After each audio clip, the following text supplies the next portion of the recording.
The school day starts before the buses even arrive.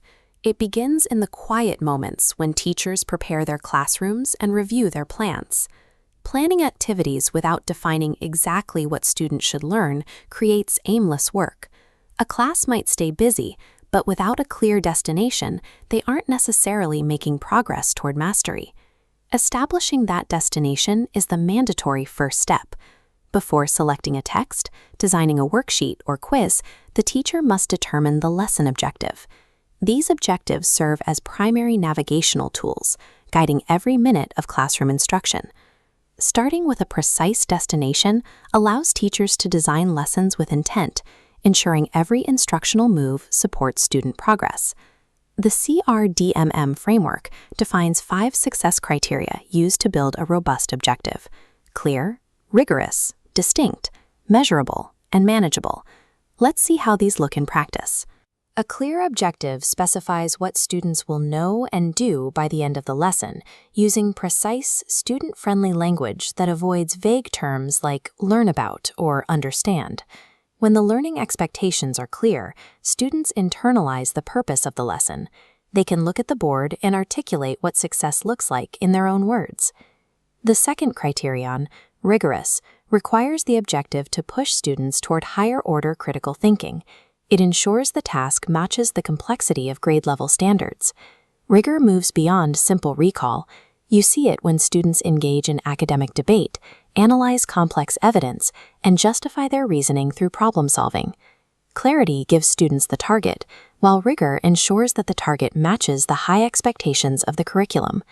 The third criterion is that the objective must be distinct.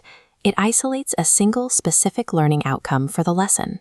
Objectives that bundle multiple unrelated skills together cause instructional burnout. A distinct goal focuses the teacher's attention on the most critical concept, removing unnecessary distractions from the 45-minute block. Fourth, the objective must be measurable. It must require an action that generates tangible evidence of student performance. Teachers rely on concrete evidence of learning. If a student demonstrates a skill, writes an explanation, or discusses a concept aloud, the teacher has proof that mastery occurred.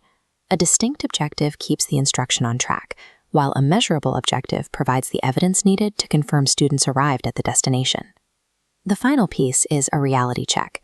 An objective is manageable if it can be taught and mastered within a single class period. A manageable lesson moves predictably from introduction to guided practice, reaching a successful closure before the end of the period.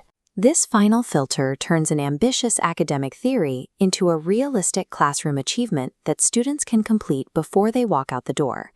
The utility of a strong objective continues after the final bell rings. In the quiet of the afternoon, teachers review the exit tickets and work samples collected during the lesson. They use this tangible evidence to evaluate the lesson's success rate. This represents the sequential teaching equation: objective, instruction, assessment, evidence, and instructional decisions. This chain reaction is unforgiving. A weak initial objective produces flawed instruction, which yields invalid assessment data and leads to poor decisions for tomorrow's class. Conversely, a precise, well-aligned objective guarantees that the activities match the assessment. The evidence collected genuinely reflects what students have mastered and identifies exactly where they still need help. Well-crafted lesson objectives serve as the blueprints for purposeful, data-driven education.